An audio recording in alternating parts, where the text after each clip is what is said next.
Last time हम पढ़ रहे थे periodic table and it's classification, हमारा थर्ड चैप्टर। उसके 3 लेक्चर्स हो चुके थे, ये चौथा लेक्चर है। अच्छा, इस लेक्चर में हमने बात करनी है ग्रुप्स की। तो ग्रुप्स एक्चुअली होते क्या हैं? ग्रुप्स हमारे पास कहलाते हैं जो भी वर्टिकल कॉलम्स होते हैं, या तो फिर यहाँ पर अगर हम देख लें कि सपोज़ ये जितने भी वर्टिकल कॉलम्स जा रहे हैं इस तरह से करके, 1 2, ठीक है, ये वाले 3 4 5 6 7 8, ये इस तरह से जितने भी हमारे पास वर्टिकल कॉलम्स जा रहे हैं ये सब कहलाते हैं ग्रुप्स। अब टोटल ग्रुप्स कितने हैं? ये हो जाएंगे तकरीबन 8 ग्रुप। ये ग्रुप 1A हो गया, ये ग्रुप 2A हो गया, इसके बाद 3A 4A 5A 6 7 और 8A। अब ये वाले जो होते हैं ये कहलाते हैं ट्रांजिशन एलिमेंट्स, यानी कि ये कहलाते हैं ग्रुप बी। ये भी टोटल 8 ही होते हैं, इसकी काउंटिंग डिफरेंट है। अच्छा, और बाकी ये वाले जो सारे होते हैं, ये 2 और ये वाले 6, ये कहलाते हैं ग्रुप ए, यानी कि रिप्रेजेंटेटिव एलिमेंट्स। अब बुक में किस तरह से लिखा हुआ है उसको भी देख लेते हैं। अच्छा, यहाँ पर लिखा हुआ है देयर आर 8 वर्टिकल कॉलम्स। हमने यही देखा था, 8 कॉलम्स हैं पीरियोडिक टेबल में, जिनको हम क्या कहते हैं? ग्रुप कहते हैं। अब सब ग्रुप्स जो हैं वो डिवाइड हुए हुए हैं ए और बी में। ए वाले जो होते हैं वो कहलाते हैं मेन या तो फिर रिप्रेजेंटेटिव एलिमेंट्स, और बी जो होते हैं वो कहलाते हैं ट्रांजिशन एलिमेंट्स। यानी कि इधर भी देख लेते हैं, ये वाले सारे जो होंगे ये कहलाएंगे ए, ये वाले सारे ए हैं, और यहाँ पर ये वाले जो सारे हैं ये वाले, ये कहलाएंगे ट्रांजिशन एलिमेंट्स या तो फिर ग्रुप बी। सही। अच्छा, इसके अलावा ग्रुप नंबर किस चीज़ को इंडिकेट कर रहा होता है? Total number of electron in the valence shell. अब इसकी एग्जांपल इस तरह से ले लेते हैं। सपोज़ अगर मैं कहती हूँ कि हमारे पास ये एक एटम है सोडियम का, ठीक। सोडियम का एटॉमिक नंबर 11 होता है, तो इसका फर्स्ट शेल बनेगा और फिर इसका सेकेंड शेल बनेगा। फर्स्ट शेल में मैक्सिमम कितने इलेक्ट्रॉन्स आते हैं? 2 इलेक्ट्रॉन्स आ सकते हैं, और सेकेंड शेल में 8 इलेक्ट्रॉन्स आ सकते हैं मैक्सिमम। अच्छा, हमने टोटल कितने फिल करने हैं? इसका एटॉमिक नंबर यहाँ पर 11 है, इसका मतलब हमें 11 इलेक्ट्रॉन्स फिल करने हैं। तो टोटल अभी 10 बने, एक इलेक्ट्रॉन और फिल कर देते हैं हम, तो टोटल कितने हो गए? 11 इलेक्ट्रॉन्स हो गए। अच्छा, अब यहाँ पर अगर हम देखें तो इसका जो ये लास्ट वाला शेल है, ये शेल कहलाता है इसका वैलेंस शेल, और इस वैलेंस शेल में यानी आखिरी वाले शेल में जो इलेक्ट्रॉन है, ये इलेक्ट्रॉन कहलाएगा वैलेंस शेल इलेक्ट्रॉन। तो वैलेंस शेल इलेक्ट्रॉन किस चीज़ को इंडिकेट कर रहा होता है? आपके ग्रुप को, यानी कि हमने यही पढ़ा कि जो ग्रुप नंबर होगा वो इंडिकेट करेगा वैलेंस शेल इलेक्ट्रॉन को। यहाँ पर भी अगर देख लें तो सोडियम का वैलेंस शेल में 1 इलेक्ट्रॉन आ रहा है, तो इसका मतलब इसका ग्रुप क्या होना चाहिए? ग्रुप 1 होना चाहिए इसका। अब यहाँ पर भी देख लेते हैं, अगर हमारे पास सोडियम है, ये रहा सोडियम, तो सोडियम का ग्रुप क्या है? 1 है, ठीक, ये रहा ग्रुप 1। सही। तो इसका मतलब क्या हुआ कि ग्रुप किस चीज़ को इंडिकेट कर रहा होता है? आपके वैलेंस शेल के इलेक्ट्रॉन को, यानी जो ग्रुप का नंबर होगा वही उतने ही वैलेंस शेल में इलेक्ट्रॉन होंगे। अच्छा, अब यहाँ पर देख लेते हैं एक एक करके सबकी प्रॉपर्टीज़। सबसे पहले ग्रुप 1A है। ग्रुप 1A का दूसरा नाम होता है अल्कली मेटल्स भी कहते हैं इसको, या तो फिर लिथियम फैमिली भी कहते हैं। लिथियम फैमिली इसलिए कहते हैं क्योंकि लिथियम से स्टार्ट हो रहा होता है।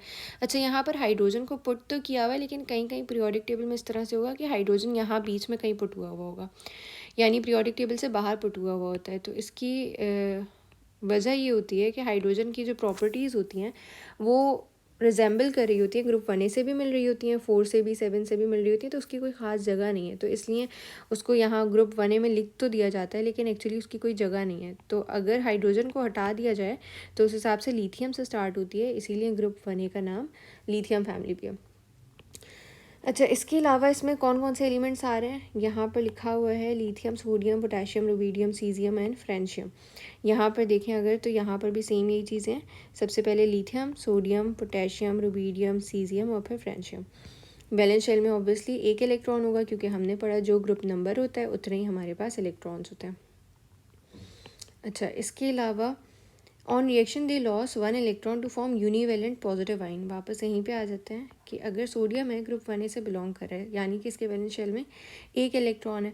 अगर इसके वैलेंस शेल में 1 इलेक्ट्रॉन है तो इसको मज़ीद कंप्लीट करने के लिए 7 और इलेक्ट्रॉन चाहिए होंगे, क्योंकि इसके अंदर मैक्सिमम कितने आ सकते हैं? लास्ट वाले शेल में 8 आ सकते हैं। कोई भी अपने 7 इलेक्ट्रॉन इसको डोनेट नहीं करता है, तो इसलिए ये क्या करता है? अपना 1 इलेक्ट्रॉन ये लॉस कर देता है। जब कभी भी कोई भी एटम अपना इलेक्ट्रॉन लॉस करेगा तो उसके ऊपर पॉजिटिव चार्ज आ जाता है, और जब भी कभी पॉजिटिव चार्ज आता है तो हम उसे क्या कहते हैं? कैटाइन, ठीक। अच्छा, तो इसने क्या बना दिया है?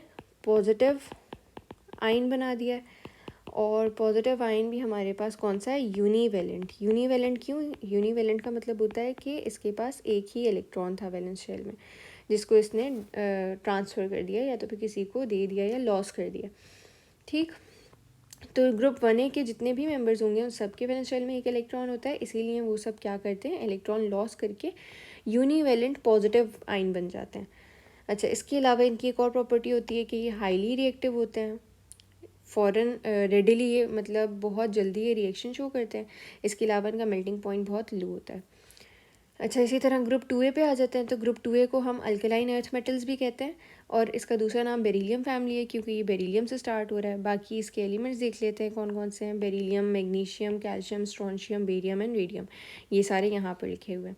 अगर ग्रुप 2A है तो इसका मतलब इसके वैलेंस शेल में 2 इलेक्ट्रॉन होने चाहिए, और जब ये रिएक्शन करेगा तो ये अपने 2 इलेक्ट्रॉन लॉस कर देगा क्योंकि इसको 6 इलेक्ट्रॉन की कमी है। तो कोई भी एटम अपने 6 इलेक्ट्रॉन इसको डोनेट नहीं करता, तो ये क्या करता है, ये अपने 2 इलेक्ट्रॉन लॉस कर देता है। और जब भी कभी इलेक्ट्रॉन लॉस होंगे तो हमें पता है कि पॉजिटिव आयन बनेगा।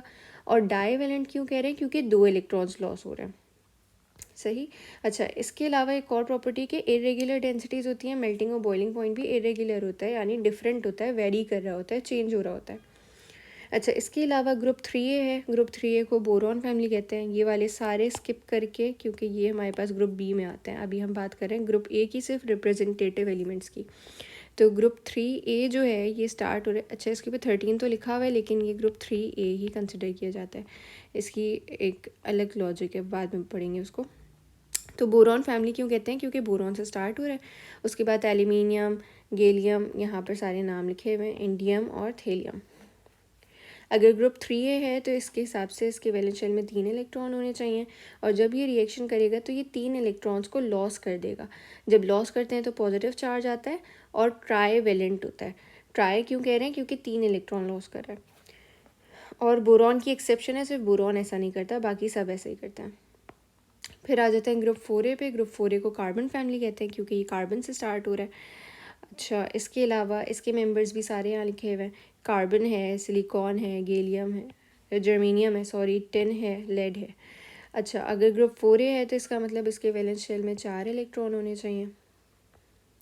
इसके अलावा कुछ प्रॉपर्टीज़ हैं जो यहाँ पे याद करनी पड़ेंगी कि आपके पास कार्बन, सिलिकॉन और जर्मेनियम जो होते हैं ये कोवलेंट बॉन्ड बनाते हैं। चैप्टर 4 में हम पढ़ेंगे कि कोवलेंट बॉन्ड क्या होता है, आयनिक बॉन्ड, ये सारे टाइप ऑफ बॉन्ड हैं। अच्छा, और हमारे पास जो टिन है और लेड है, इनकी वेरिएबल वैलेंसीज होती हैं, यानी कि वैलेंसीज डिफ़र कर रही होती हैं 2 और 4। कार्बन नॉन मेटल है, सिलिकॉन और जर्मेनियम मेटलोइड्स हैं, टिन और लेड मेटल्स हैं। नॉन मेटल और मेटल का डिफरेंस हम पढ़ चुके हैं, और मेटलोइड जैसे एलिमेंट्स होते हैं जिनकी प्रॉपर्टीज़ मेटल और नॉन मेटल दोनों के दरमियान होती हैं। उसके बाद ग्रुप 5A है। 5A को नाइट्रोजन फैमिली इसलिए कहते हैं क्योंकि नाइट्रोजन से स्टार्ट होता है। सारे एलिमेंट्स इधर लिखे हैं, नाइट्रोजन, फॉस्फोरस, आर्सेनिक, एंटीमनी और बिस्मथ, ये लिखे हुए सारे, नाइट्रोजन, फॉस्फोरस, आर्सेनिक, एंटीमनी और बिस्मथ। अगर ग्रुप 5A है तो इसका मतलब इसके वैलेंस शेल में कितने इलेक्ट्रॉन होने चाहिए, 5 इलेक्ट्रॉन होने चाहिए। इसके अलावा इनकी प्रॉपर्टीज़ जो होती हैं उसके अंदर बहुत वेरिएशन होती है, यानी कि चेंज होती रहती हैं प्रॉपर्टीज़ जैसे जैसे हम डाउन द ग्रुप मूव करते हैं। जब हम ग्रुप ट्रेंड पढ़ेंगे नेक्स्ट लेक्चर में तो उसके अंदर इसको एक्सप्लेन कर दूँगी। अच्छा, इसके अलावा नाइट्रोजन के अलावा बाकी सब की एलियोट्रोपिक फॉर्म्स होती हैं। एलियोट्रोपिक फॉर्म्स ऐसी फॉर्म्स होती हैं जो एलिमेंट तो सेम ही होता है, लेकिन वो अपनी अरेंजमेंट को डिफ़र करके आ रहा होता है, यानी उसके एटम्स की जो अरेंजमेंट होती है वो डिफरेंट हो रही होती है। जैसे कार्बन है, कार्बन है तो एक ही एलिमेंट, लेकिन उसकी अगर एटम्स की अरेंजमेंट डिफरेंट हो जाए तो वो डायमंड भी बन सकता है। वही कार्बन आपके पास ग्रेफीन भी बन सकता है, वही कार्बन आपके पास बकी बॉल्स भी बन सकते हैं। तो डिफरेंट डिफरेंट उसकी फॉर्म्स आ जाती हैं, वो ग्रेफाइट भी बन सकता है। तो ये कहलाती हैं एलियोट्रोपिक फॉर्म्स।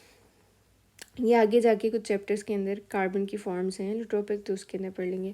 अच्छा, ग्रुप 6A कौन सा है, ऑक्सीजन फैमिली, क्योंकि ये ऑक्सीजन से स्टार्ट हो रहा है इसलिए इसको ऑक्सीजन फैमिली कहा जाता है। इसके अलावा इसके एलिमेंट्स हैं ऑक्सीजन, सल्फ़र, सेलेनियम, टेरिलियम और पोलोनियम। ग्रुप 6A है इसलिए इसके वैलेंस शेल में 6 इलेक्ट्रॉन्स होने चाहिए। अच्छा, यहाँ एलिमेंट्स लिखा हुआ है, ये इलेक्ट्रॉन होने चाहिए, सही। अच्छा, और इस ग्रुप के सारे एलिमेंट्स की एलियोट्रोपिक फॉर्म्स होती हैं। ऑक्सीजन और सल्फ़र नॉन मेटल है, पोलोनियम मेटल है और बाकी सारे जितने भी हैं वो मेटलोइड्स हैं, यानी उनकी प्रॉपर्टीज़ मेटल और नॉन मेटल के दरमियान है। फिर ग्रुप 7 है, इसका नाम हेलोजन फैमिली है, ये वाला आपके पास 7 है। फ्लोरीन, क्लोरीन, ब्रोमीन, आयोडीन, एसिटीन, ये सारे इसके अंदर एलिमेंट्स इंक्लूडेड हैं। अगर ग्रुप 7 है तो इसके वैलेंस शेल में 7 इलेक्ट्रॉन होने चाहिए। आर्सेनिक के अलावा बाकी सारे नॉन मेटल होते हैं। फ्लोरीन और क्लोरीन गैसेस हैं, ब्रोमीन लिक्विड की फॉर्म में होता है, आयोडीन सॉलिड होता है रूम टेम्परेचर पे। इसके अलावा लास्ट आपके पास ग्रुप 8 है, इनर्ट और नोबल गैसेस भी कहा जाता है इनको, क्योंकि ये रिएक्शन शो नहीं करते। और रिएक्शन शो इसलिए नहीं करते क्योंकि ग्रुप 8 है, इसका मतलब इनके वैलेंस शेल में 8 इलेक्ट्रॉन होंगे। तो जब 8 इलेक्ट्रॉन होंगे इसका मतलब वो कम्प्लीटली फिल्ड है, वो स्टेबल है, तो उसे तो रिएक्शन शो करने की ज़रूरत ही नहीं है। ना वो इलेक्ट्रॉन गेन करेगा ना वो इलेक्ट्रॉन लॉस करेगा। इसके एलिमेंट्स यहाँ पर लिखे हुए हैं, हीलियम है, नियॉन, आर्गन, क्रिप्टॉन, जीनॉन और रेडॉन। सिर्फ हीलियम होता है जिसके पास 2 इलेक्ट्रॉन्स होते हैं, और ये भी लास्ट शेल उसका जो फर्स्ट शेल ही होता है, यानी 2 इलेक्ट्रॉन्स होंगे, तो वो भी कोई रिएक्शन शो नहीं करेगा। अच्छा, इसके अलावा इन सारे एलिमेंट्स की प्रॉपर्टीज़ एक साथ इन्होंने लिखी हुई हैं। इनको हम क्या कहते हैं, ग्रुप 1B से 8B तक जितने भी हैं ये ट्रांजिशन एलिमेंट्स कहलाते हैं। ये सारे मेटल्स होते हैं। इनकी वेरिएबल वैलेंसीज होती हैं, यानी अलग अलग वैलेंसीज डिफ़र करती रहती हैं, और वैलेंस शेल जो होता है इन सबका इनकम्प्लीट होता है।